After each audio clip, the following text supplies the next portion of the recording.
A lot of times we don't pursue things because we're afraid of failure. Yep. And part of that fear is the fear of dead ends, right? Yes. Saying, if I do all this work and it leads down this road and I hit a dead end, Yes. then I have to start over. Yeah. And that's not true. That's where the lie is, right? The Yeah. lie is saying, once you reach that dead end, you got to go to the very beginning again. Yes. And that's never the case. Yes. You get to take a few steps back and then pick a new direction, pivot, Yeah. and start moving forward again, Yep.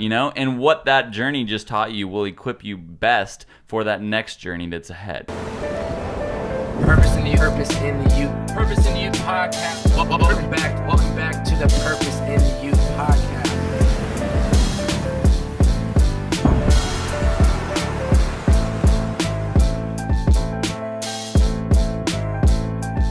Ladies and gentlemen, welcome back to the Purpose in the Youth podcast with your favorite bearded man, the one, the only Bobbbaaaay.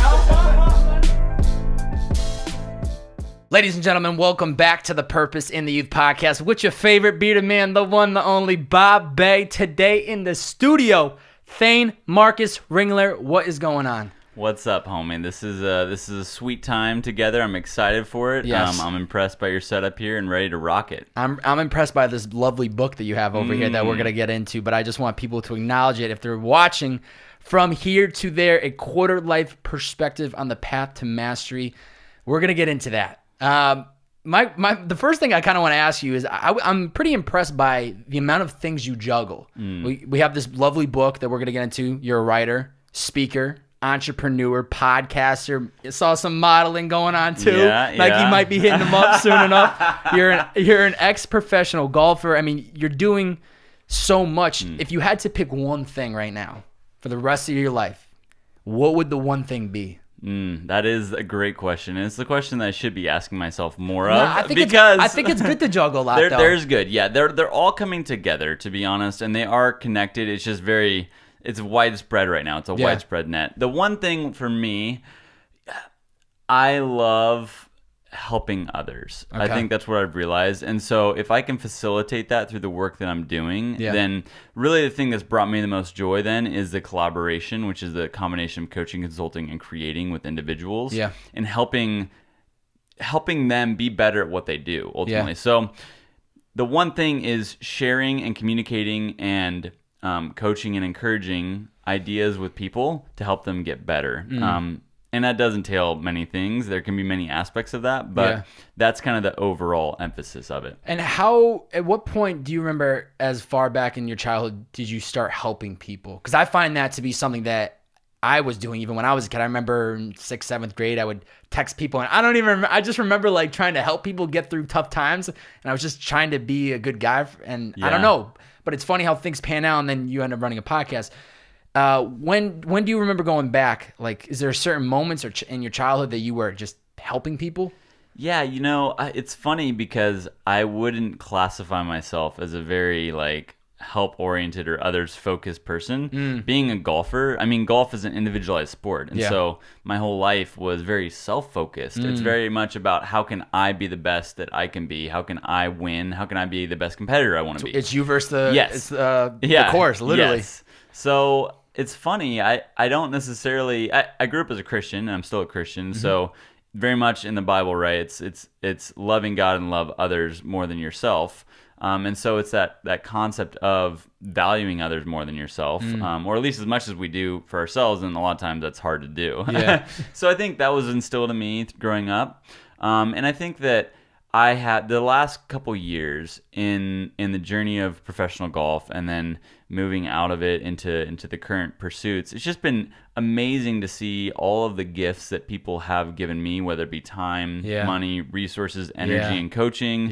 Like developing me in a game, and it's just it's really humbled me and helped me see, one, I always want to be Superman and do it on my own, and that's never what we should do, and never what we're called to do, because we're not. And ultimately, that's us trying to be God, and we're not. We're humans, so okay, cool. I'm the bearded guy.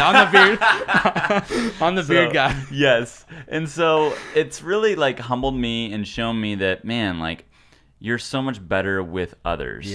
And to try and do it on your own is foolish. And even now, I'm convicted by that. It's not that doesn't necessarily mean you take that action, but just in starting to really be proactive in helping others, regardless of what comes from it, has been a really fulfilling experience for me. And it's taught me a lot of just the importance of that. And that, I mean, at the end of the day, money is a means of exchange. It's not anything beyond that. And so for us just to help people with no strings attached, just because we care about them as a human, is worth its weight in gold, regardless of what comes from it. And I feel like putting that good energy into the world, it somehow comes back to you, and just helping people out, and going back to even just having like a team of people, like that's the best way to get things done in the most efficient manner possible. Because if you have all this weight on your shoulders, you're actually not going to get things done in a timely manner. It's going to literally be impossible to get things done. And so when you find the right people, whether it was coaching, I'm sure you had all these different people that without them, you probably never even would have gotten to that professional level, because it could have been your mom that was driving you to the practice. It could have been the coach that was helping you get better. It could have been your father pushing you to lift weights more. All these little people end up helping us keep going along that thing. Yeah, it's really fascinating. It brought up a couple instances. One, I think one of the things that formed this was early on. I grew up in the middle of nowhere, Kansas. Yeah, shout out to Hutchinson, Kansas. Yeah, so a town of like 45,000 people. Love it, love it. Just the heartland of America. It was awesome. Kansas is just flat. The rolling hills, man. I've driven through Kansas. Don't worry, man. It's different world out there. I will say the Northeast does have some rolling hills, but other than that, it's very flat. Growing up, I was one of two kids in a family that was pretty well off for Hutchinson, Kansas. So my dad was a dentist, and I was one of those kids. I had one of my best friends. He was kind of on the other side, right? He had a bigger family, and they were a little, they had a harder life, right? So seeing that up and close as a kid, the last thing I ever wanted was to be a spoiled brat. Like, I hated that. I hated the entitlement and feeling like things are just handed to you, those kind of things. So literally, that was part of my motivation, and all that I did was like, the last thing I want to be is just some spoiled brat. So I'm going to work extra hard at everything I do, because I don't want it to be like I'm taking this for granted. And so I think that's part of what even started that that process. And then I think the other thing that's really connected to all this too is just the actual original idea for the book was the backstory on that was I was on a plane flying to Bangkok, Thailand. For a golf tournament. God. In quick flight to Bangkok. Oh my God. I know. So it was in January of 2017. And I had a recurring injury in my back, a muscle strain that had been going on for about a year. And so I had tweaked it right before I was supposed to leave. It was an Asian Tour qualifier.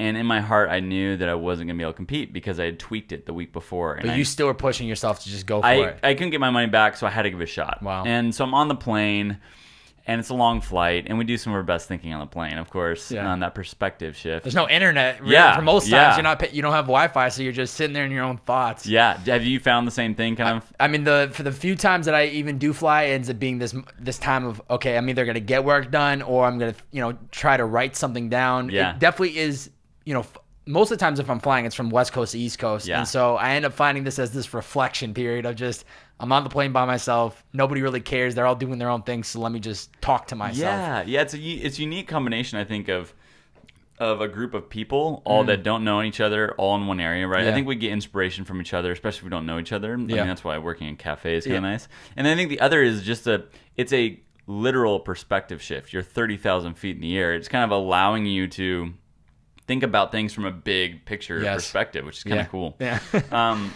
So I was thinking about that. I was like, okay, I've got, I'm nearing, I don't know if I'll be able to get past this injury. I don't know if I'll continue to be able to keep competing in golf. If I can't return financially to what my investors and sponsors have given me in this pursuit, what can I give them to repay them, right? How can I give them a token of gratitude for what they've given me in just personal development and being able to experience this pursuit? And that's where the book initially came from, the idea of the book. It was like, man, it'd be sweet to write a book about what this journey has taught me about life and to be able to give them, say, like, this is the gift you've given me. And so that was where it was birthed. And I wrote down, like, 20 different titles. I'd like to think about titles first. Yeah. And so just jot it down. Paints a big picture, right? Then at least this is what I'm working towards. Yeah. Let me it's write kind of a good first step. Yeah. So that was, and that kind of went on the back shelf for 3 or 4 months, and then when I re-injured again in the late spring, I ended up starting the process. But I think that all of those things, it's been really humbling to have people help, and to have to go ask for money to raise funding for that is a glorified donation. Yeah. And it's just been a really humbling process. God's really been humbling me through it all, Yeah. So. I mean, I want to even go back a little bit more just to like the childhood, just to kind of paint a picture for people that are listening. Like who, because, when you're talking about being humbled, right? Like that's super important because especially being in LA, you see it all the time too. I'm sure like people that just take things for granted, and maybe if I was born into something of that financial background like them, that maybe I would be doing the same. But going back, was there a certain positive role model for you as a kid throughout childhood that was always just kind of leading the way, carrying the torch for you, that you kind of learned a lot from? Yeah, there was a lot of people in my life. Thankfully, I just was blessed with some great community. My dad, obviously, is just a role model always. He's just a guy that he has a ton of love, and he really did a great job of loving and leading me and just like encouraging me. And they both my parents did an amazing job of like praising effort, not achievement, which is so important. It's less about the results. It's more about you giving all your effort, and the results will follow from that, and just encouraging that in a good way, but also keeping us grounded. I mean, one of my favorite sayings from my dad was, in light of eternity, it doesn't matter. And saying like, look at the big picture. And as Christians, like, this is just our temporary home, right? And so that worldview, kind of infusing that, just to be a reminder of like, look, this small situation isn't as big as it seems if you look at the big picture. Yeah. So a lot of that from my family, and then really my friends. Like, God bless me with amazing friends. Yeah. And then the coaches along the way. In high school, my high school golf coach, Charlie Pierce, was an amazing guy. Like, just a fun older guy to be around. And for a high school coach, he was really good. Okay. He instilled just enough strategy to not be like overwhelming, but to be helpful, which for high school coaches, most of them just say, hey, go play and practice and we'll show you some basics. But he would print off sheets before the tournament with like a sentence or two on each hole and like a thought on strategy. Wow. It wasn't a lot, but it was a lot more. Yeah, than it was a lot more than the typical coach is probably doing. Start thinking about it. And then my college coach, Jason Semmelsberger, amazing guy. And I mean, these are the guys, your coaches throughout your important years where you're really being molded and shaped into who you're going to be. Yeah. I mean, he had so many important things within the structure of the team and within how he carried out his coaching that really shaped me into who I am today. One of them is the late policy. So we don't want to be late. Don't want to be late with the coaches. It was interesting actually. Today I was a few minutes late, yeah, and so it's all it was good. Funny because he's instilled in me this because. So the first tardy for any practice or workouts, we did 6 a.m. workouts 3 days a week. So in high school. It was college. Oh, college. Sorry, my bad. Yeah. College coach. I was like, wait a second. Yeah. What? Oh, dude, that'd be gnarly. Yeah, no. High school is like just get in the gym. So first tardy is 50 push-ups, which is okay. Okay. Second tardy is you wake up and he runs you till you puke, basically, like at a 6 a.m. run session. And then third tardy is you miss a tournament. Completely. And so it resets every semester, thankfully. Yeah, but still, I mean, now there was a little bit of grace. So if it was something outside your control and you texted him before the time to let him know, there was grace. Yeah. So it just really helped me see, like, look, if you value other people more than yourself, you're going to value their time and you're going to show up on time because of that. And if you aren't, and now I find myself every single time, I'm going to send a text regardless of who it is, where I'm going. Yep. Because I value them and I need to apologize because I didn't value them in showing up at the right time, and I'm going to let you know. Yep. So just like some really cool life things, you know, and those types of, those role models, those coaches, those people in my life are really instrumental. Time management, I think, is one of the most important things that I get so tense when people don't respect my time, or I see they don't respect other people's time, because it's something that you can't put a price on. And so you have to, that's it, communication, right? If you just communicate with people about what's your situation or why things are getting done in an efficient manner, cool. But if you don't tell me, then I'm never going to know. And then when you're late on something or it doesn't get delivered, I'm sitting here going, wow, this person just completely didn't communicate with me. And so it becomes this huge thing. But I think personally for me, as I'm sure you can agree, it's time management is like the gateway to success. Because you learn the value of other people's time, you learn how to manage your own time, and so then you are able to utilize that 24 hours in a day to actually get things done. Yeah, it's fascinating. I think it's massive. And Yeah. it really, I mean, it starts as a young kid. Even it can go back to something as simple as like the marshmallow experiment in Stanford, right? Where it's delayed gratification.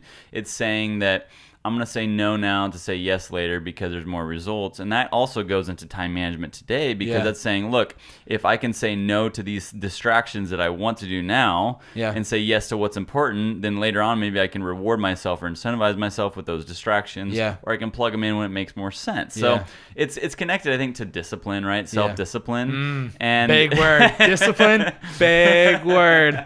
Big word. That's it, right? And the hard part is even in light of that, you see, from the experiment that I've been talking a lot about this with friends, so it's just fascinating. But I love it. As kids, you see that there's a natural propensity that's higher in some than others. Now, most of the kids, right, weren't able to delay gratification, but some were.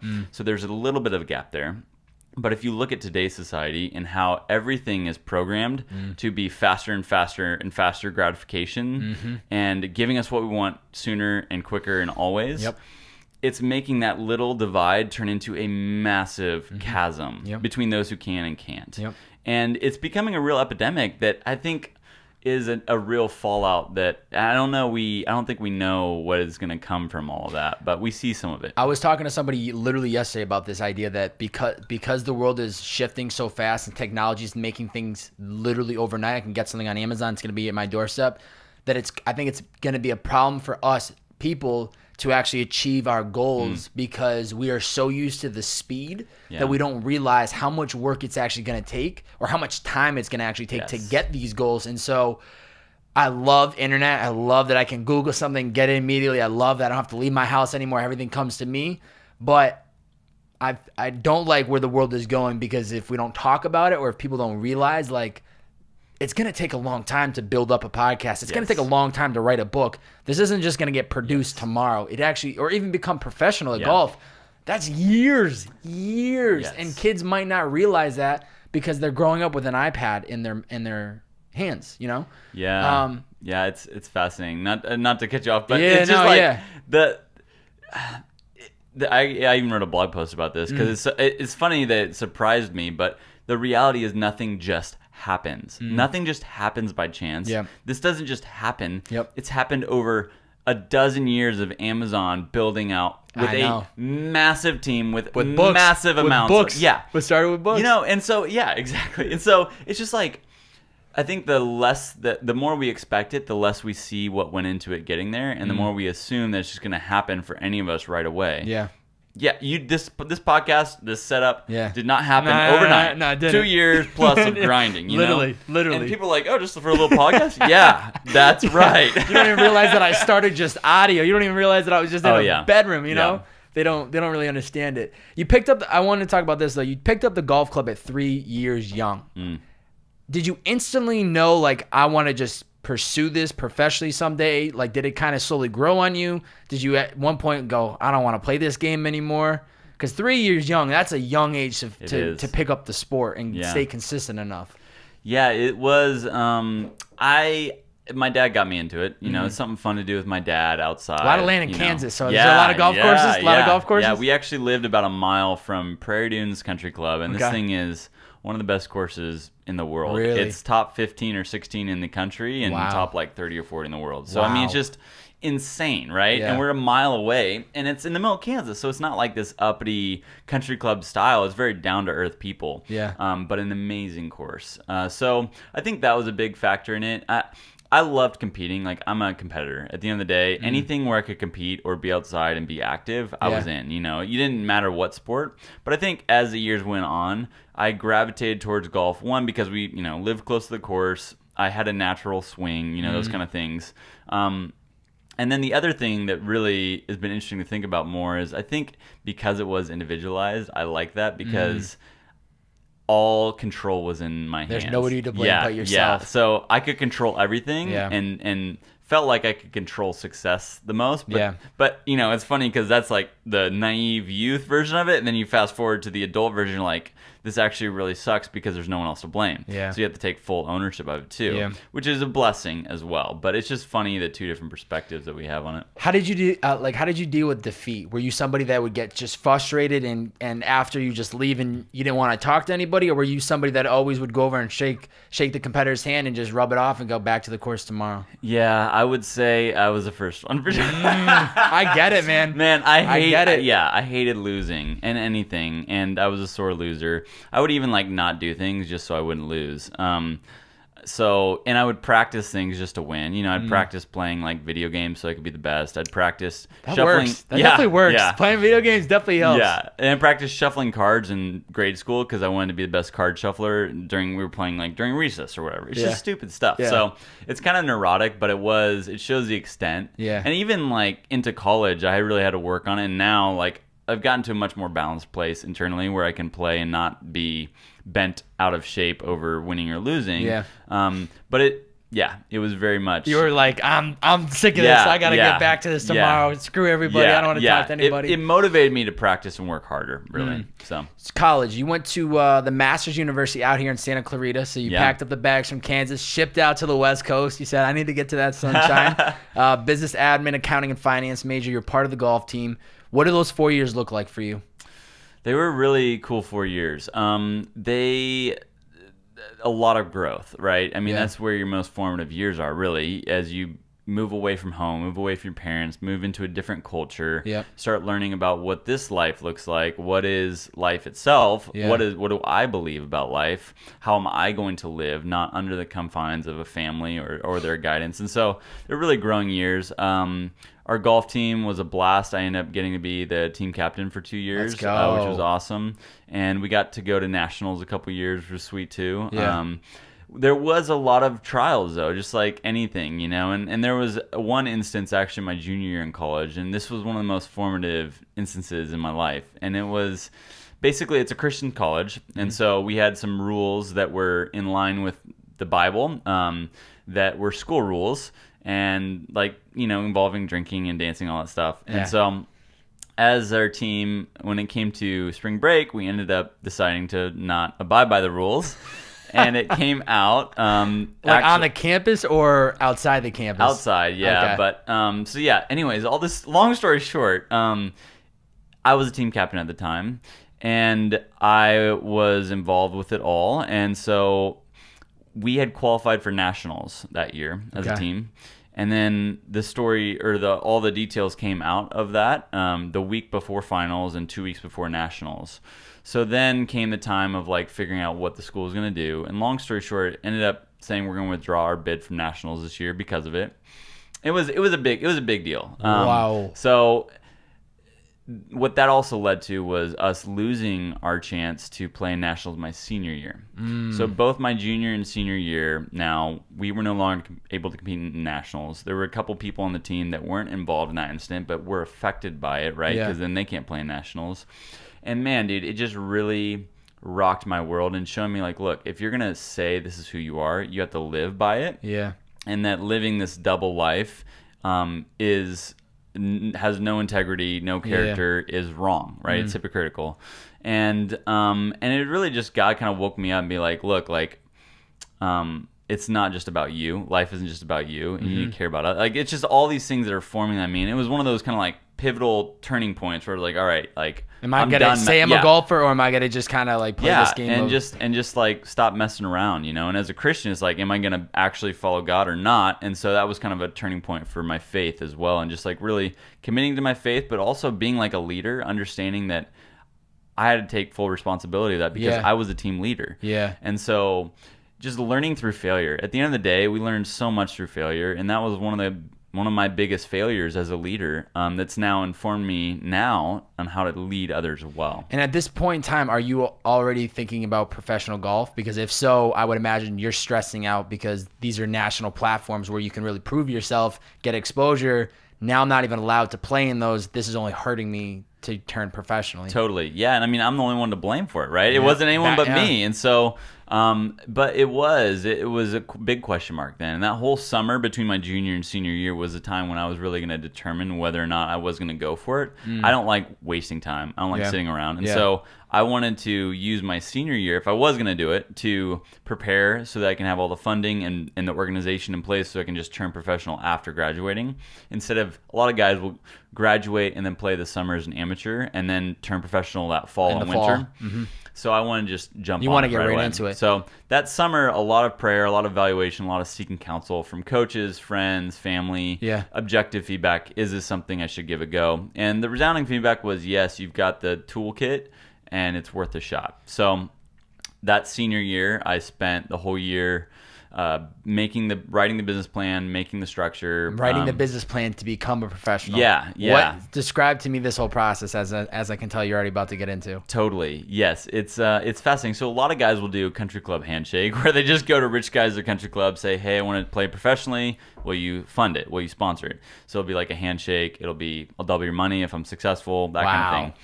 But kind of just donation again. Because it's just guys want to participate in people's journey to try and make it. It's like, they want to invest in you. They want to see you do well. And it's like, well, I got money to spend. Let's just throw it at them. Yeah. So I wanted to be a little bit more business-like and a little more responsible, I guess, you know, and do it well. So my grandpa is a wise businessman. And so we kind of collaborated on what it would look like, which is really hard because he has no golf background. So trying to merge the business and the golf world just don't mesh super well because the risk analysis doesn't make sense. Like it's not the right proportion. So it was a challenging year just figuring out what that looks like, but it came to a really beautiful place where it was a much longer term contract with individual investors to where if I was successful, they would get rewarded better financially over a longer period. And it produced more of a long-term relationship. So it was less about the money, it was more about the relationship anyways.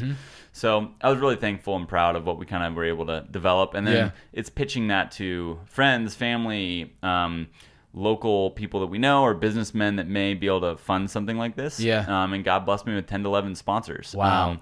Why do you need the money? What is the money actually going towards? Just your living costs, just everything so that you can just wake up and golf all day long? Like what are the actual costs? And how much money did you raise, if you can say? So raised about $50,000 per year. It dwindled. It came down to about closer to $30,000 by the third year. It was 3.5 years was the kind of projected timeline initially. And it goes towards living expenses, but it really goes towards, the main chunk is to tournament and travel expenses. It's just tournaments the average time it takes guys to get the PGA Tour is 7 to 10 years. 7 to 10. It's grinding for 7 to 10 years to get there. And that takes a lot of money and a lot of time. And so the 3-tier system is kind of like the PGA Tour, the mini tours, and then in the 2 tiers, the PGA Tour and then all the developmental feeder tours. But the developmental tours are divided up into 2 segments. One's the web.com tour, which is kind of like the PGA-owned front door entrance to the PGA. And then below that is all the developmental tours. And the developmental tours are basically pay to play. So you're paying close to $1,200 a tournament. And then you're throwing all your money in a pot and say, top 15 get money, in that sense. If you miss a cut, you lose all your money. If you don't finish in the top 15, you probably won't get all your money back. It's insane.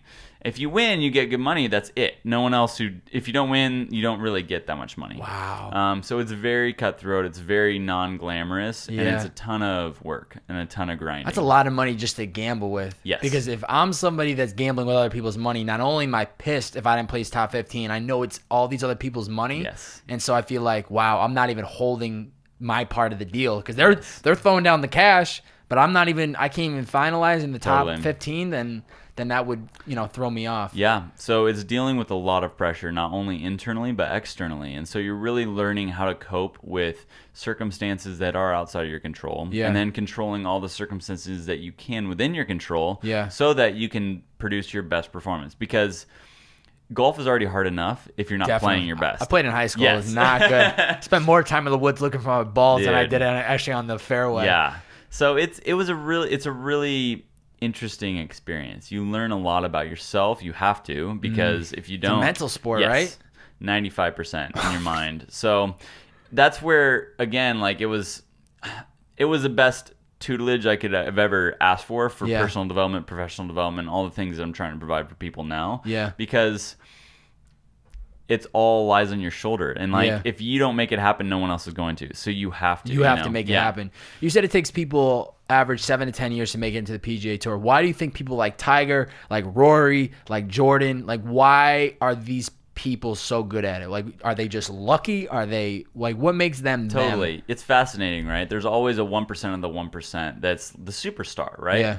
And so those type of people, there's some really fascinating books on it. There's a trifecta of books, actually, for people listening that I always recommend for, like, developing performance. One is The Rise of Superman by Stephen Kotler. It's all about flow, getting in the zone. Second one is called The Talent Code by Daniel Coyle. It's all about deep practice, how to develop it. Is talent natured or nurtured? It's a little bit of both, and talking about why. And the third one's The Mindful Athlete, and that's all about the mental game and being and approaching kind of mindfulness and presence when you're competing. So that's kind of the order I'd read those in, and those are really good. But the other one that's really fascinating is Outliers by Malcolm Gladwell. Yeah. You know, and It's one of the very few books I've read. so good, right? Very good. Talking to even like the Canadian hockey players, right? Well, the ones who are born at the start are more likely because they have a better chance because of the age group, right? group. And the development of that. So there's so many factors to it. It's a combination of nature and of nurture. Yeah. But if you look at we'll just say Tiger or Jordan Spieth, right? So it's a combination of the right toolkit you're born with that's better than others.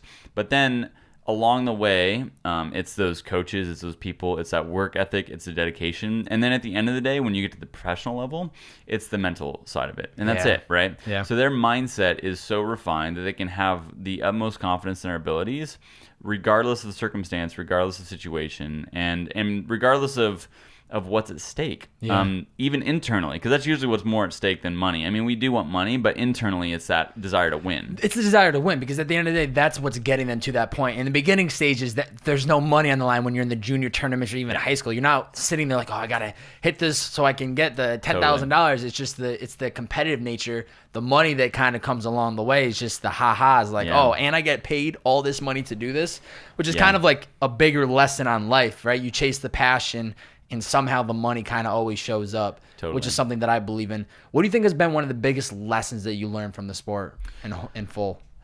There's so many. It's hard to distill down into single, but I think one of the things it taught me is just that, and this goes back to even like guys like Jordan Spieth. So I got to play in the Australian Open in 2015, and Jordan Spieth was there, Adam Scott, and some of those big names. And it was cool because so often we put people on a pedestal, right? Yeah. And we see them on TV all over, and we see them at the top of their game, and we're like, man, like there's something different about them, Yeah. right? At the end of the day, there's not. And being in that tournament, I'm right next to him, putting on the green and hitting and and competing next to him, and the game looks almost identical. So it's not the surface, it's the mind, and it's the belief, it's the confidence, and that doesn't just happen by chance either.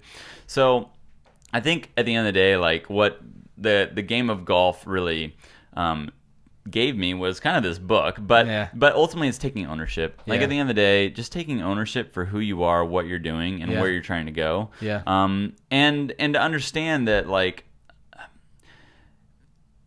it's not, life doesn't go your way, right? And that's okay. That's for everyone. And it's not about getting the right breaks or the wrong breaks. Then there's a quote. There's a quote from announcers like, everybody gets good breaks. It's the champions who capitalize on them. I like that. And so I it's are you going to be prepared to capitalize on the opportunities when they come? Yeah. And that comes down to your preparation, like the work that you're doing. And if you're fully prepared, then like that's the thing. When I was competing, like if I did everything I could to be successful, if I did full prepare, like, and I'll give you a little backstory too. Sorry, I'm talking a lot. No, this is the whole point, my man. This is the whole point. I love it. So I broke down mistakes I was making into 3 categories in college. This was kind of a college development time. And it came down to mistakes from bad decision making, mistakes from lack of preparation, and mistakes from lack of confidence. And I think that all of those things can be attributed really to life, not just golf. Definitely. And so the bad decisions are ones that we can fix probably the easiest, right? We make a bad decision. Okay, if we learn from the it, lesson, we're not going to make it again, Yeah. right? Hopefully. Then comes the mistakes from lack of preparation. And that kind of happens over time because we understand how to better prepare as we get better at it, and it's progressive. But then the lack of confidence is really where the rubber meets the road, because that's a shot-by-shot basis. And that's everyday life, day-by-day basis.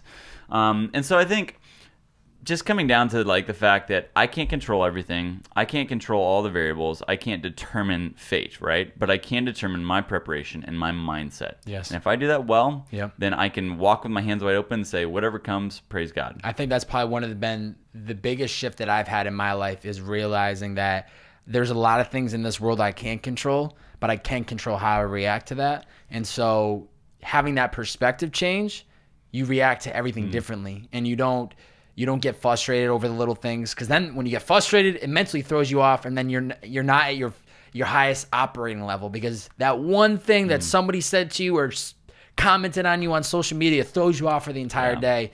And so changing the perspective ends up setting you up to be greater for the rest of the day, the week, or the month.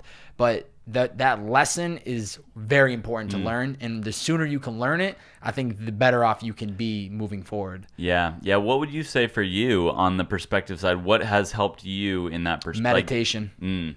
So good. There's not even a question. It's man, I don't know. I got into it right when I was kind of doing this whole podcast. I was in this whole self-development year I was telling you about, and so I had came across, I think people like Tim Ferriss. Yeah.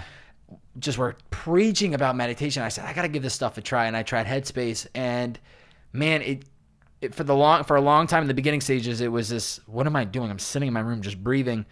But wait a second. Why is focusing on your breath good? Oh, it's bringing you to the present moment. Oh, they're also teaching you this idea that when things happen in your life and you kind of go back to the breathing and being present, how are you going to react? Are you going to get all hyped up and overworked? Or are you just going to be calm and relaxed and know that in the big picture, everything's going to be all right? Do you realize that there's people in this world that have a lot less than you? Yes. Do you realize there are people that would kill to be in your position for podcasting, writing books? Yes. All right. So then change the perspective and you're good to go. But I'm such a preacher now of meditation, because I think, as we're seeing, mental health is such a big conversation. And so I've tried to just incorporate it into the stuff that I kind of post about. Yeah. And I want it to be like the cool thing to talk about. I don't want it to be like this guru, like, oh, you're a meditator. Oh, that's so weird. No, it's good. Yeah. I'm big on fitness. I'm big on physical fitness and feeding myself the right foods, because I think that helps me operate at my full potential. And so not only is it physical health, but now the mental health has become super important in my life. I would argue the mental health is actually more important than the physical, because you could have the biggest muscle in the world, you could be the leanest possible, but if you're mentally not on point, what's it all worth? Totally. Yeah. What is that meditation practice look like now after doing it for a couple years? I've found that I can, even when I'm in those situations where my blood pressure is rising, I can do it without because I started with an app called Headspace. And so for the longest time, I needed the app. It was like the lifeline to actually meditate. But now I've gotten so much better that I can literally meditate on a spot with it for 2 to 3 minutes and I'm good. Or even when I'm driving and deal with all the traffic on the 405, people are honking, and I'm just like stressing out, I'm just like, breathe. I'll turn the music off and I'll just breathe. Even when I'm coming back from the gym in the morning, I try to just like soak in everything around me and just being present and just enjoying it and realizing like, wow, I live in sunny Los Angeles, California. Like life is bliss, you know? So I think if anything that's changed the most within that 2 years is I've just gotten better. Now I can use it on a daily basis without an app or without anything. It's just part of my routine of even before. I'm not kidding you. Like, I'm not lying. Before you got here, I was sitting on my couch for 3 minutes. Yeah. Just breathing. So good. Just reciting like positive affirmations. Yeah. You're going to be the best. You've done this before. Don't stress. Just have a good conversation. Be present. Have fun with it. And so it helps me set myself up for when opportunities come knocking. So important. And that's really important to share because, like, for people listening, again, it's not like this just happens by chance. There's intention and there's actions taken, right? Yeah. And it happens over time and consistent effort over time, persistence over time. Yes. Meditation was a non-negotiable for me for golf. So I had to find a way to get quieter headspace, right? Because mental game is so important. And so same with you, headspace, right? Yeah. I ended up committing to doing headspace before every practice and every tournament round because it was crucial to my success, right? Yeah. And it's just fascinating. Even now, like, it's hard for me to commit to that same level of like everyday doing it. It's so hard for people who are achiever oriented to say, I'm gonna do nothing because you're always on the go. You always accomplish, achieve, Yeah. do. Yeah. And you miss it, right? Yeah. And so it's counterintuitive for a lot of people, but it's so crucial. It's so important to that clarity, to Yep. that focus, and to mental health. Like you said, being present, Yeah. having the right perspective, being Yep. able to see clearly. Yep. It's an investment in yourself. And I think what to go on top of that is I do it in the morning. Yeah. And so if I don't do it in the morning, not a good chance I'm going to do it later in the day because Yeah. like you said, even when I'm about to do it, I do it when I get back from the gym. I am like, okay, I need to get to these emails. I need to get to Yes. prep. And I'm like, if I don't have 10 minutes, Yeah. I don't have a life. Totally. And so I'm going to invest this 10 minutes because I know it's going to help me in the long play. And so it is tough to do at times because I'm just like, I'm so hyperactive. I just want to go. I just Yeah. want to work and go until I can't even keep my eyeballs open. But I've realized that is one of the non-negotiables, the meditating and the working out and the eating right. There's no questions asked. There's no questions asked. You hit it hard. And honestly, we get so many benefits from all of those things. Yeah. It's just insane. Like it's insane. And it's funny that we think, what's insane to me is thinking about things like, how did cinnamon rolls become a actual accepted breakfast food? Like this is awful. Yeah. It's sugar in A bowl of Oreos. yeah, it's like so it's just funny because we don't realize it until you've been kind of shocked enough to see it or Yep. experience it, right? Yep. Until you really experience the effect of it, of what happens when I eat a bunch of bread in the morning.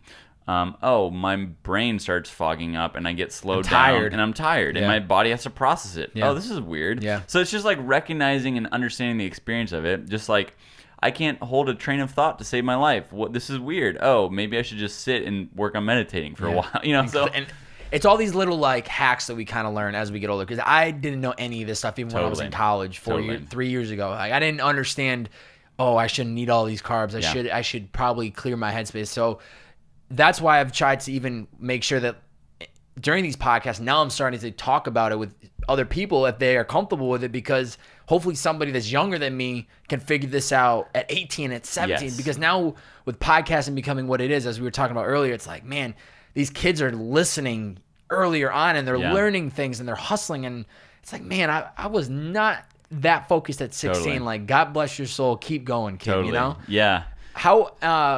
How did you shift, or like the meditation and the acceptance, like how did you react when this injury with golf happened? Was this very, like, obviously as it sounded before, it was kind of building up and you could feel something wasn't right, but the moment of I need to like stop golf completely, like how did you treat that moment? Man, it was a long process. So it was an injury. So the backstory on the injury was I am a snowboarder as well. I love snowboarding. And as a competitor and a snowboarder, it's hard to say no to things. Yeah. Like rails. Oh my God. So I end up slipping off a rail and impacted front right abdomen straight to rail, which wasn't fun. And I didn't feel like it broke anything. I still think there may be like a cracked floating rib in there, just because like still today it's like weird. Yeah. But what it really did was there was a little strain I had in my back after I tried to get back into golf too soon the next week. But then what happened later on is when I got back into golf that season, that part of the body was still shut off neurologically. So the brain wasn't activating the muscles in that area like the rest of the body. And so over time, the rest of the body has to compensate. And in the body, it works cross diagonally, right? So front right rib or ab, it's the left kind of upper back. So the left rhomboid was taking more load in the golf swing, which is a big component of through impact. And then this perfect storm of, I didn't really notice. It just felt like it was tight, here and there. And I wasn't aware enough of my body to really know what was going on. But in the middle of the season, I was a perfect storm of too much time on the road. I drove to Denver for a qualifier, had to get in a sudden death playoff, which I got through, which was amazing. Wow. That's But mental. That's a mental right there. Yeah, but it put me back, and it elevated adrenaline and stress, put me back time-wise. I hopped in the car, drove all the way to Kansas City, slept 3 hours, then drove all the way to St. Louis for a practice round in the middle of a storm. No sleep, too much stress, too much time in the car, and that's when it initially strained. Yeah. So the left rhomboid strained before that tournament. And then it kicked off about a year and a half of battling the injury off and on and learning through failure again. So much trying to push yourself. It'll get better. I can overcome this. Yeah. Yeah, and a strain's weird because you break a bone, you put it in a cast, you wait for 2 months, and you're good to go. In a strain, they don't put you in cast. They say you should wait for 8 months. But then you get to like week 4, you're like, oh, it's starting to feel better. I feel fine. And I'm in the middle of the season, so I've got all these tournaments I should play in. So didn't wait long enough, didn't recover right, and then we started treating the wrong thing. We treated the symptom, not the root, And so you just learn all these different things about the body and the injuries. You try so many things. I mean, I was, constantly learning and trying different things to try and remedy it. So it was a really long process of, just being very unsure of if I'd be able to continue playing, working incredibly hard to get back there, but not knowing. And so just, it was a really trying time. But God used it in some sweet ways. Like it really helped me diversify a lot of my interests. So during that time is when I started the podcast. It's like, maybe I should start something while I have a little spare time when recovering. And that's really where I wrote the book too, it was a 4th cycle of the injury. And I had some space, and so I was in Kansas. I'm like, I'm not going to just sit on my butt and practice chipping and putting while I wait for my body to heal. I want to dive into this project. So there's some really cool things that came from it. And ultimately, that's what God used to kind of transition me out this last December. So it's funny how the world kind of shifts when the things that we think we're supposed to be doing actually doesn't pan out, but then something else kind of comes up. There's a rock quote I heard, and I'm going to so butcher it, so I apologize, but he says something like, sometimes the best things in life are the things that we want the most never happen, or something within those lines of, he talked about being a professional athlete, being a football player, and then thinking that was the route, and then shifting, and now look where he is. He's a star, and I don't think you could reach that level as an athlete, but sometimes the best things in life don't happen, and there's a shift, and we don't really see it, and it just happens. Going off the podcast, let's talk about that. The Up and Comer Show podcast for millennials who care and are truly getting started in their journey of life, alongside your co-host Adam Setzar. Is that his last name? Setzer. Shout out to Adam. Shout out. So take me back to, you're at episode 1 back in September 2016. What's the vision? What are you guys setting out to create? Yeah, dude, we talked about it for probably 6 months before then. So we went to college together, and then he had to leave. What year did you graduate, by the way? I graduated in 2014. Okay, so you're probably 26 right now? Yep. Okay, I graduated 2016, so cool. I like to get the age out there at some point, just so people have some idea context. that they're capable of making things happen as well. Indeed. So he had to leave college early because of sickness. So he ended up getting hit with a host of health issues that really took him down a deep hole. It took him a long time to figure out what was going on. It went to millions of doctors, and it was just a long journey. And it actually drove him into depression as well. So it also impacted the mental. I don't even know what it is, but just to know it, you have to keep going to another doctor. Yes. Just and I mean, even to have doctors, one of the doctors he went and saw ended up saying, like, it's all in your head. And to have someone like that tell you, it's just so. Long story short, like through that time, I was able to maintain friendship. I'd call him once a month, and we just really tried to be there for him and support him. And we really developed this really tight bond. And we had awesome conversations. So it was like these really cool conversations where our lives couldn't be more different, but yet we're going through many of the same things. We're like, man, this has been really refreshing for us. What if we recorded these or like made a podcast out of it? Because the point is, all of our lives look so different, but yet there's these common threads that go underneath the different realities. And so it's like being an up-and-comer, and it's similar, honestly, to what you started this show for, right? I was listening to all these podcasts from all these great people like Tim Ferriss, Ben Greenfield, all these great guys, right? Like, and they're speaking with amazing people about amazing success. Yeah. But we're in the day-to-day life where it's hard, it's not easy, and that feels like it's forever away. Like we're never going to get there. Yeah.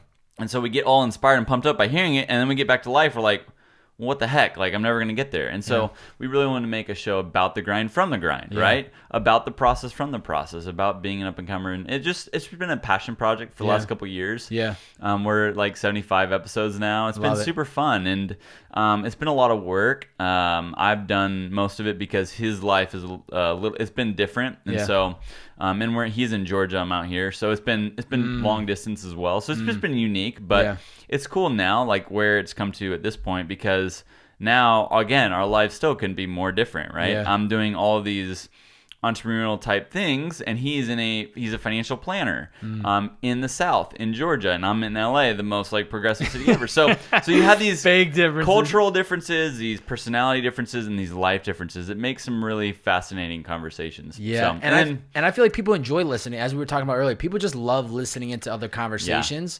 and I have found that really this whole game of self-development, of figuring out who we are on top of chasing our goals and our dreams, it's this 24 hours at a time battle, because although today we could have the biggest successes of our life, we might feel tomorrow, maybe the next day, maybe the rest of the week, maybe even next week, call it the month. But November comes and we're just back to square one, and we're back to this mental chatter of like, what am I doing? How am I getting through this? And so I have found that listening to podcasts has been my fuel. It is what fuels me. And I found that it's what fuels other people. And as I'm sure you've gotten messages from 1, 2, or just even a couple people that are like, hey, I listened to your podcast, I learned X, Y, and Z, or got me through something. It's like, wow, the conversations I'm already interested in having, being packaged and putting out there to the world, is building something. It's helping people. It's like priceless. You know what I mean? Like to be able to just sit here right now and just have a conversation. I'm like, man, if I ever get paid to do this one day, that's stupid. How am I getting paid to do this? Totally. But I love the concept of podcasting. I just think there's so much room for people to learn and grow from it. Yeah, and it's funny. It really speaks to perspective again, because we always think that there's a common phrase, right? The grass is greener on the other side of the fence. Yeah. But the grass is greener on the side of the fence that you're watering. And so why are you watering the other side? Because that's foolish, And so the point is like saying, we always want to be there, wherever there is. We want to be there. We want to arrive already. Yeah. But what we don't realize is that once we arrive, there's going to be another there to get to, right? Yeah. And so it's less about arriving. It's more about appreciating where we're at in the journey. Yes. And embracing it for what it is, you know? Just like growing up in Kansas versus living in LA now.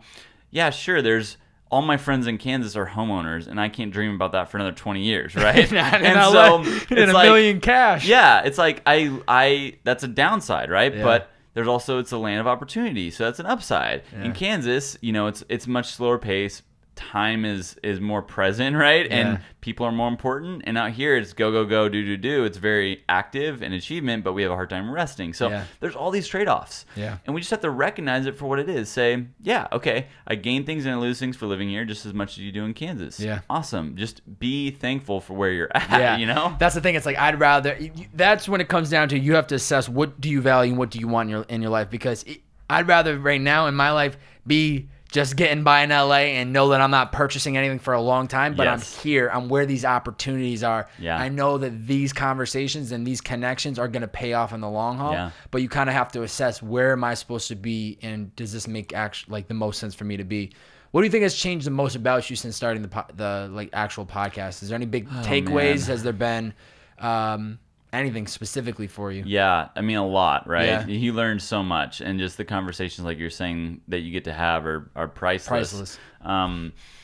It's made me a much better listener, and it's made me a much better question asker. And asking good questions is a really important life skill, and it's a very rare life skill, because it means you're more interested in the other person than yourself. Yes. And very rarely are we that way. So it's really forced me to learn those things that maybe I wouldn't have otherwise. Yeah. And it's basically your best self-help course. I mean, you're going and learning from people, every episode, and you're interacting with ideas. You're not just listening to them. You're interacting with them, which is a whole nother manner. It's like you're not just hearing, you're responding, and you're questioning, and you're inputting your own information. Yeah. So. It's not, for a lot of people, I think they think it's just this whole Q&A, but it's really not. It's just an open conversation. Like, there's, of course, going to be a host. It's their show, and they kind of run the conversation. But at the same time, I don't know where the conversation's ever going to go. It's like, I always make sure that I have more than enough information, because I'm nervous.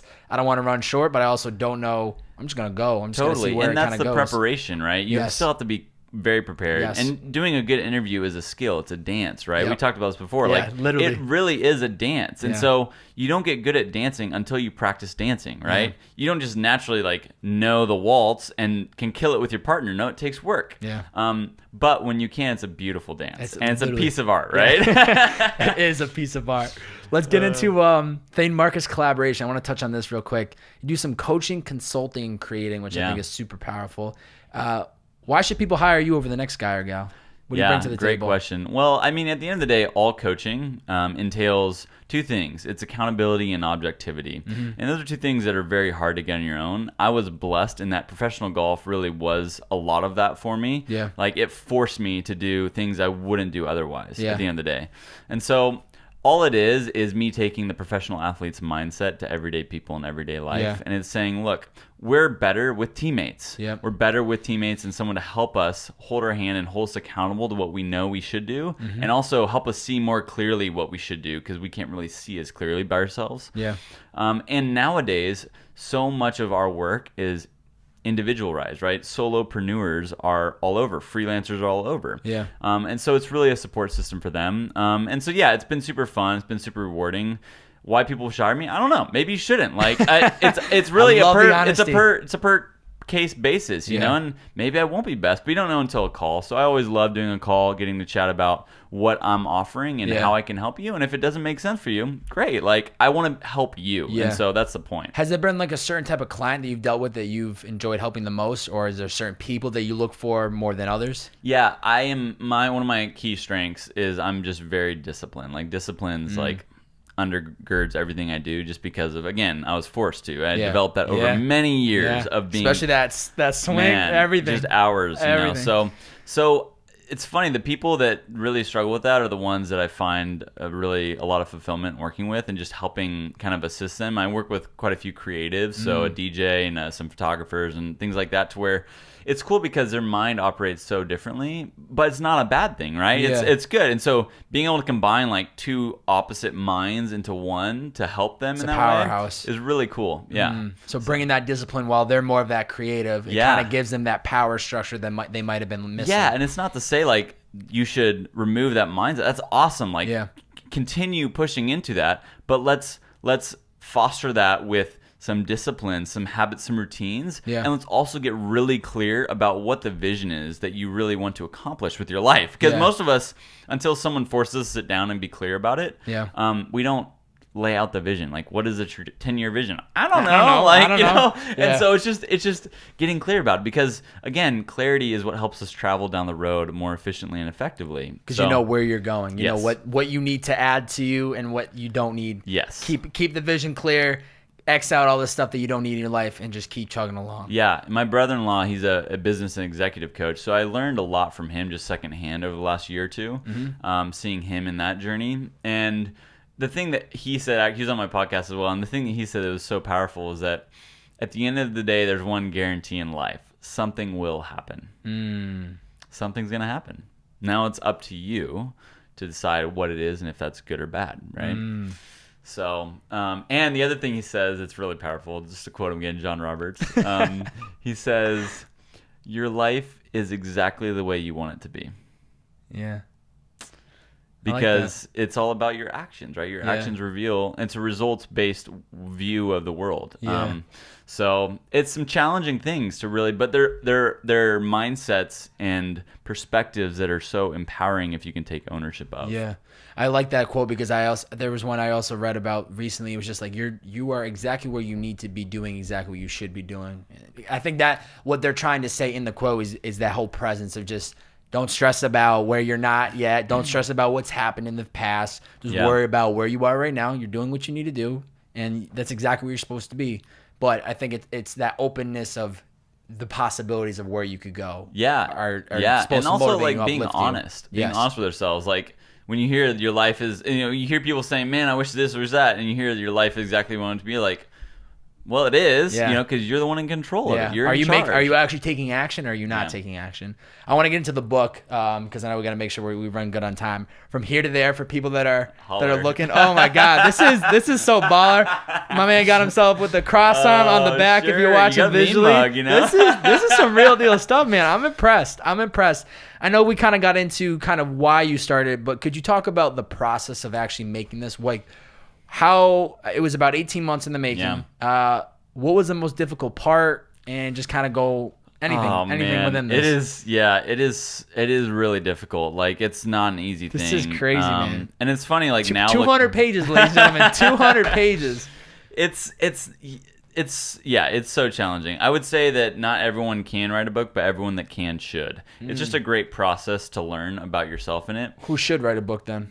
Anyone that can. But who can write a book? Well, you have to enjoy writing to some degree. Okay. And you have to be able to write. I mean, not everyone can. Yeah. So it's not like that's the end all be all. Yeah, I got that's you. kind of my plug. If you're somebody that likes writing, you should probably push yourself to do Yeah, it. and if it's something that you may want, like a lot of people say, "Oh, I'd love to write a book one day," then you should. Yeah. Like, do it. You know.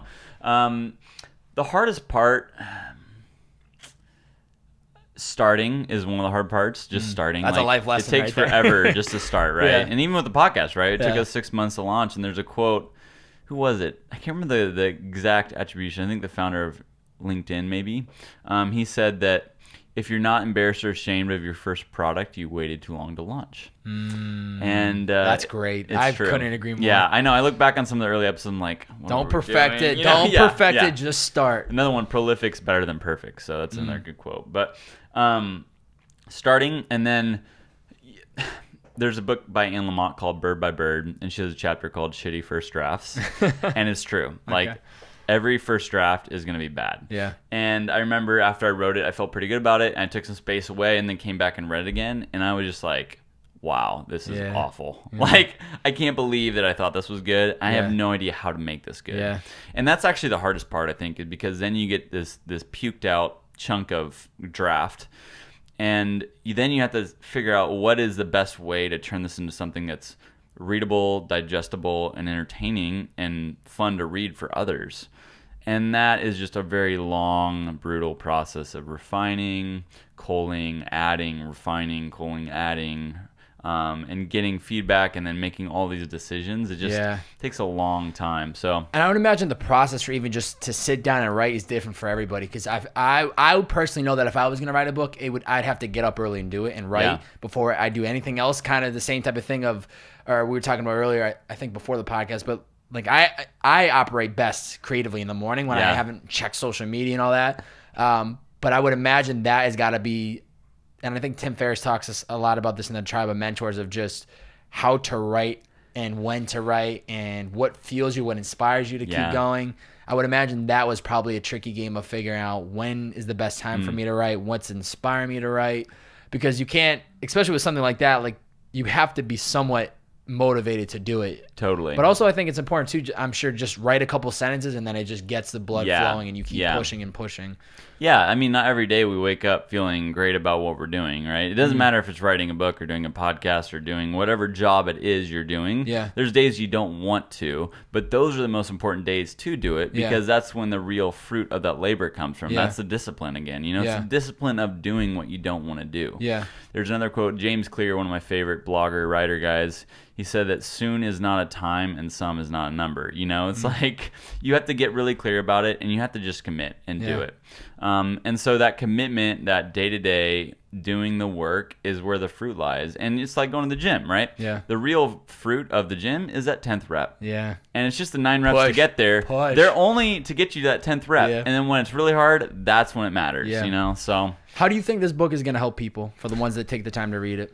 Yeah, you know, ultimately, the goal of it is to not just share some of my story, but to provide practical tools it's practical information to help you travel down that road more efficiently and effectively, the path to mastery. And so I think the way that this helps people, in my perspective, right, and it's going to be different when you read it, but my perspective is it's going to help you move from here to there by providing mental models or frameworks for helping you be more efficient and effective as you go about it. Yeah. And it moves through this equation. There's a quote that really was stimulus. And again, none of this was planned. It just happened, you know? Yep. There's a quote that really planted, and it was, mastery is simplicity on the far side of complexity, which is kind of deep and heady. But it's the basic saying is like when you can distill down this complexity, the sea of complexity, into a simple, like, picture of it to like a 6-year-old, that's what mastery is. And so it's talking about, okay, if that's what mastery is, and that's saying that there's an equation, right? It's saying that there's complexity, then simplicity, but what's before complexity? Well, that's simplicity. So it's simplicity, complexity, simplicity, right? And it's like this, that's a process of development. Yeah. You start with the simple things, like how do you dribble a ball? Okay, you dribble with this hand and then this hand, and then cross them up. and then you shoot, you know? So you have this form. So it's very simple, chunk, chunk, chunk. And then you start diving into the nuance, right? It's slowly but surely, it's like, okay, now you have teammates, and now there's rules, and now there's some plays maybe, or now there's, you know, there's some strategy maybe, and then you start getting into fundamentals, and this is the form, and this is the type of shot, and this is the type of dribble. Complexity, because it compounds forever. But then when you get to that expert phase, right, it's how do you make something that's so complex, and you have all these tools that you developed, and all this toolkit, and all these situations you've been in, and all this ways to apply it. How do you pick the right one at the right time and execute it well? And that's mastery. And that's mastery. So it's kind of working through that process, and it's just really fun to. It's written at a little higher level than maybe just like college age. Your typical 25-year-old. But that's just like my personality. I love diving into the nuance and the depth, and I think that people will be able to appreciate it. If that's who you are, then it makes sense. You're not going to sit there and bring it down a level when that's not to the level that you want to produce something. Totally. Where can people find it? Where can they buy it, pre-order it? Yeah, it's on thanemarcus.com right now for pre-order. So check that out, and then it'll be on Amazon in the coming week. So I launched the pre-order on my website just because it's funny. You know, I chose to go the self-publishing route. Yeah. And there's so much that you learn, right, when you assume all of those responsibilities onto yourself. Yeah. So it's been a blessing and a curse at the same time, right? Because you have way more to do than you want. Yep. But you get to learn about each aspect of the process. And one of them is the fact that usually the first print run is smaller, and you're funding all this up front. So it's a way to... Selling on my website first was a way for me to earn more from it than I would through Amazon to help cover some of the initial costs. So Absolutely. It's kind of fun the way you strategize about things and try to execute in a way that makes sense. So here's a big question for you. Since you are a podcaster, I'm curious to hear this. Have you thought about putting out an audio version of the book? Yes, I have. But it's one of those things that my tendency already is to bite off too much than I can handle. Yeah, I got you. And so I'm really trying to be cautious. Like, I will do that if it makes sense when it comes. I got you. Or maybe like a year out, you know, like at the year marker, then put it out, get some more people talking about it again. But I get it. There's enough to worry about. Man, but it'd be sweet. But with you being a podcaster, I was like, I got to ask because it would make sense since he already is somebody that clearly values audio. I've heard from a lot of people that the producing, like the recording and audiobook, actually really sucks. I believe I've heard Think that. about how long you have to read every single word to do that book. I bet you if you sat and did it in a day, would take you literally 10 hours. Yeah, it would take me a long time. Yeah, and you just have to keep going and going. But I know. I mean. Yeah. Hey, it's your book. We'll see. We'll see. Yeah. See, it might be coming. You got to buy the book first, and then you'll find out about. You'll find out the ebook will be available. The ebook. That's important too. Yeah. So people can get it electronically. Yeah. And that'll be tagged up in all the social media and the bio and all that cool stuff for Purpose in the Youth and all that stuff. Before I get into closing questions, this is when I reverse the role. I allow the guests to ask me any one question if they have something you want to know about me. The only rule I have is that it can't be a question that I asked you today, but you can ask any one question. Okay. Well, I didn't think about this before, which I should have because you did mention this. Yeah. So my question would be, if you had to come up with, for you, what is the purpose in the youth? What is that purpose for you? For me, I think it's to a couple things. I think it's to become the best version of myself, while documenting this journey and showing people that even when you are at that end of the road, you're graduating college and you think there's only one option and it's to get a job or it's to follow the path of what everyone's telling you to do, you don't have to do that because it's literally like a movie script, I feel like. Like I went to a top business school. I was supposed to graduate and get a job, and I'm not downplaying it at all, but it's just I knew that it wasn't meant for me. And so to take that leap and to go completely left field, when I think back to that kid, wow, like he wouldn't believe the kid he would become just 2 years later. And so I believe my purpose is to be that example, to be an example for the people that are our age right now, that are in their mid-20s, that might be just doing that job because they just have to pay the bills, and then they don't think that there's another option. I want to show them that we're still super young, and these are the years we're supposed to take the risks. But even more so to that younger kid that's in high school right now, because I do believe if I had to cut off a certain age, I'd say below 14, they shouldn't be listening to this podcast, because there are some things that get talked about that, I don't like putting a filter on the podcast. I want to be open. Totally. I want to get into anything and everything that we want to talk about. And so I think 14 and on would be a great age, but I want to inspire or to give insight to that 14 or 15 or 16-year-old, like, wow, this kid went to college and he did something different. And, that's always the big question is, if I go to college and I major in X, is that what I'm going to do for the rest of my life? And so I just think it's to be that example, to show people that you can have fun with your life and you can turn your dreams into reality and actually do it. Like that, this isn't me just saying it, and because you can hear that quote a million times, but I have documentation. I have a video on my YouTube channel, if you scroll back far enough, where I'm sitting in my apartment in Boston, and the audio is terrible. I'm shooting it on this GoPro without anything. I'm like, hey guys, I'm starting YouTube. I'm going to make all these videos. And today I had 1,000 subscribers, which was a huge milestone for me. And it just is a reminder, because I know the first 1,000s are tough. We're just going to get to 10,000. We're going to get to 100,000. We're going to keep going. But along that way, the purpose in the youth for Bobbbaaaay is to become the best version of myself, push myself to do the things that I never thought I'd do. Maybe one day write a book. Who knows? But also along that path of figuring out myself, of possibly like this entertainment route, I want to hopefully show kids or people that are my age or below my age, like, if you have to change things, don't be scared, and don't be scared to start. Try the things you want to do in your life. Make mistakes, fall on your face a million times, get back up, and as long as you love it, keep doing it. The moment you stop liking it, don't be afraid to step back, readjust, and try something else. Because as we heard today, golf was the thing for you all this time. You had to take a step back because of health reasons, which it wasn't in your control. But now look where you are today. Totally. And it happens. Yeah. It speaks a lot to failure. A lot of times we don't pursue things because we're afraid of failure. Yep. And part of that fear is the fear of dead ends, right? Yes. Saying, if I do all this work and it leads down this road and I hit a dead end, yes, then I have to start over. Yeah. And that's not true. That's where the lie is, right? The lie is saying, once you reach that dead end, you got to go to the very beginning again. Yes. And that's never the case. Yes. You get to take a few steps back and then pick a new direction, pivot, Yeah. and start moving forward again, Yep. And what that journey just taught you will equip you best for that next journey that's ahead. Yes. And what's funny? We both started the podcast around the same time, and if we both went back to both of us and had a conversation, I would bet we would both say that we are scared to fail with this podcast project.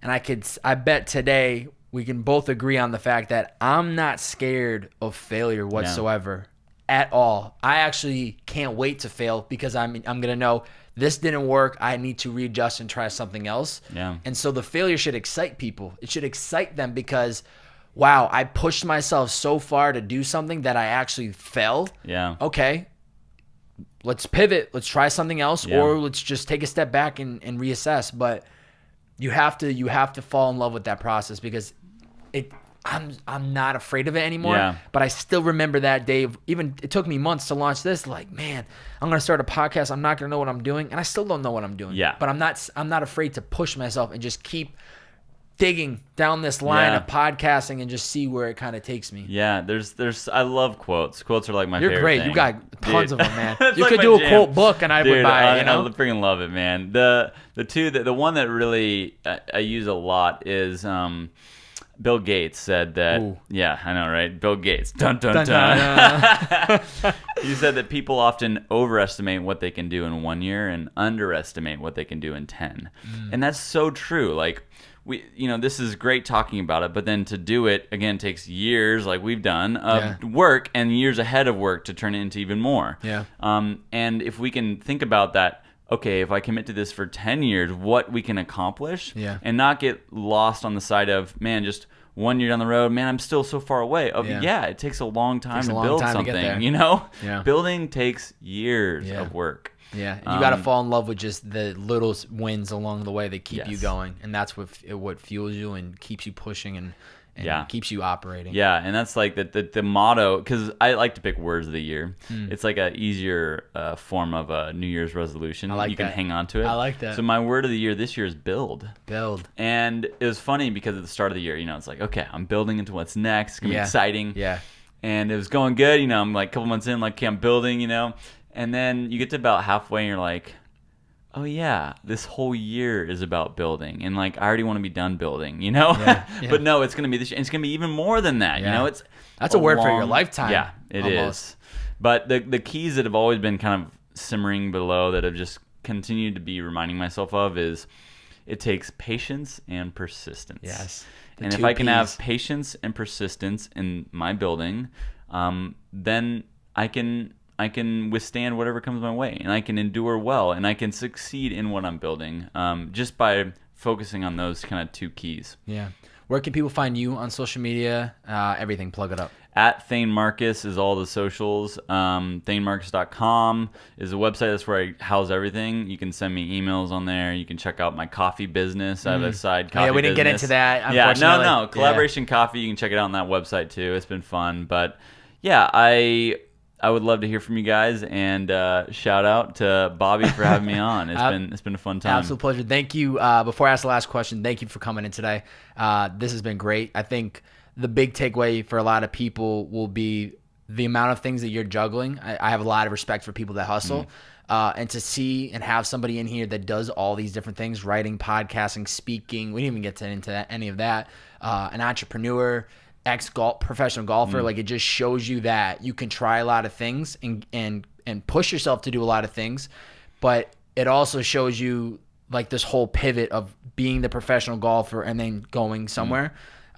So thank you for coming in and sharing the story, because this has been very rewarding for me to hear, and the energy has been great and the conversation has flowed. Yeah. And I definitely could go another hour with you. Easy. But I've learned with podcasting, I need to get better at just cutting off at a certain point, because you just got to give people what they need, and that's it. They don't need to hear the 10-hour story. Yes. Last question for you. Somebody is listening, hasn't figured out that passion, hasn't figured out their purpose just yet. What's the best 2 to 3 pieces of advice you'd give to them? Yeah, it's big. So I think it's 3 things. First off, it's commitment is necessary.